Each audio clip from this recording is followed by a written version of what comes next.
दोस्तों, संयुक्त राष्ट्र में भारत ने अपनी कूटनीति का एक और काफी बड़ा प्रदर्शन करते हुए सभी पश्चिमी देशों को चौंका दिया और ये बात साबित कर दी कि भारत की विदेश नीति के आगे विश्व का कोई भी देश चालाकी नहीं दिखा सकता। और भारत इस बात को अच्छे से समझता है कि हमें कैसे पश्चिमी देश और रूस के साथ अपने रिश्तों को बराबर लेकर चलना है। दरअसल दोस्तों, संयुक्त राष्ट्र में इस बात के लिए वोटिंग हो रही थी कि रूस ने यूक्रेन के जिन 4 राज्यों को अपने देश में संवैधानिक रूप से शामिल कर लिया है उसे अवैध करार दिया जाए और रूस की वैश्विक स्तर पर निंदा की जाए, जिससे रूस के ऊपर अंतर्राष्ट्रीय दबाव बने और यूक्रेन अपने हिस्से को वापस पा सके।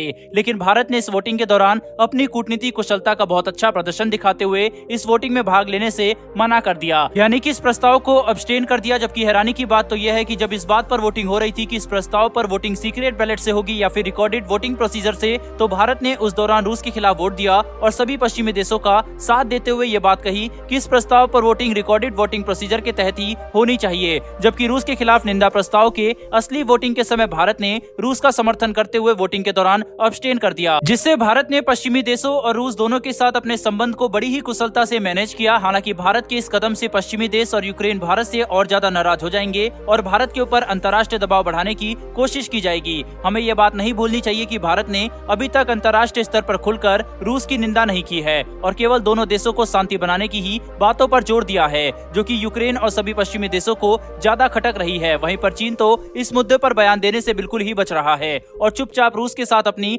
आर्थिक साझेदारी बढ़ाने पर ध्यान दे रहा है। सभी पश्चिमी देश और यूक्रेन एक साथ मिलकर रूस के ऊपर दबाव बनाने के लिए लगातार संयुक्त राष्ट्र में एक के बाद एक प्रस्ताव लेकर आ रहे हैं, ताकि रूस ने जिस तरह से यूक्रेन के 15% हिस्से को अपना हिस्सा बना लिया है, वह भी संवैधानिक तौर पर रेफरेंडम कराकर इसे कैसे गैरकानूनी और अवैध करार देकर संयुक्त राष्ट्र के जरिए रूस के ऊपर दबाव बनाया जा सके। आपको याद होगा कि अमेरिका और यूरोपियन देशों के द्वारा जब रूस के ऊपर प्रतिबंध लगाए गए, तब भी भारत ने इन प्रतिबंधों को यह कहकर टाल दिया कि हम केवल संयुक्त राष्ट्र के प्रतिबंधों को ही मानते हैं और किसी देश या संगठन के द्वारा लगाए गए प्रतिबंध भारत के लिए मायने नहीं रखते। इसी बेस पर भारत रूस के साथ लगातार तेल और नेचुरल गैस की डील करता रहा। वहीं कई बड़े कूटनीतिक प्रोजेक्ट पर भी मिलकर काम करने में देरी नहीं की। लेकिन अगर संयुक्त राष्ट्र में रूस के खिलाफ कोई प्रस्ताव पारित किया जाता है तो भारत भी रूस के खिलाफ कदम उठाने से खुद को नहीं रोक पाएगा, क्योंकि तब संयुक्त राष्ट्र की बातों पर भारत को विचार करना ही होगा। ऐसे में यह भारत की विदेश नीति और कूटनीति के लिए काफी परेशानी खड़ी कर सकता है, क्योंकि इससे भारत पश्चिमी देशों और रूस के साथ अपने संबंधों को सही तरह से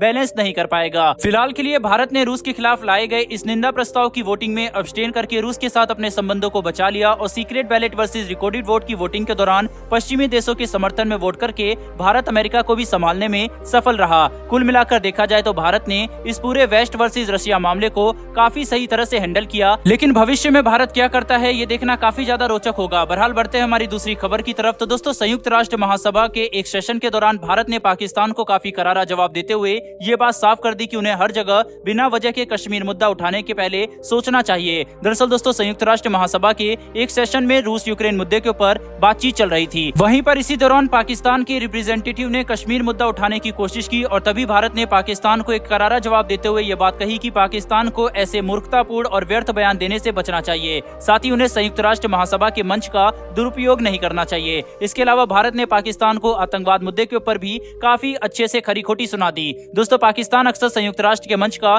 इस्तेमाल व्यर्थ मुद्दों को उठाने के लिए करता है। कश्मीर भारत का अभिन्न हिस्सा है, ये बात पूरी दुनिया जानती है। इसके बावजूद भी पाकिस्तान अक्सर कश्मीर मुद्दों को अंतर्राष्ट्रीय स्तर पर उठाता रहता है, जिसके दौरान कई बार उन्हें बेइज्जत का सामना करना पड़ता है। हालांकि ये बात सच में काफी दुर्भाग्यपूर्ण है कि जहां पाकिस्तान के अंदर कई आम और मासूम लोग बाढ़ की वजह से पीड़ित हैं, हजारों लोगों की जान जा चुकी है और पाकिस्तान के अंदर बीमारियां एक नया सैलाब लेकर आ चुकी है, ऐसे हालात में पाकिस्तान की सरकार को अपने देश की जनता से ज्यादा कश्मीर मुद्दे की चिंता सता रही है, जो कि पाकिस्तान की आम जनता के लिए सच में काफी दुर्भाग्यपूर्ण है। बहरहाल दोस्तों, इस वीडियो में इतना ही। लेकिन आपके हिसाब से भारत द्वारा लगातार यूएन में रशिया का इनडायरेक्टली सपोर्ट करना सही है या गलत है? अपनी राय कमेंट बॉक्स में लिखकर जरूर बताएं। फिर मिलेंगे डिफेंस और वर्ल्ड अफेयर से जुड़ी ऐसी एक नई वीडियो के साथ। धन्यवाद। जय हिंद।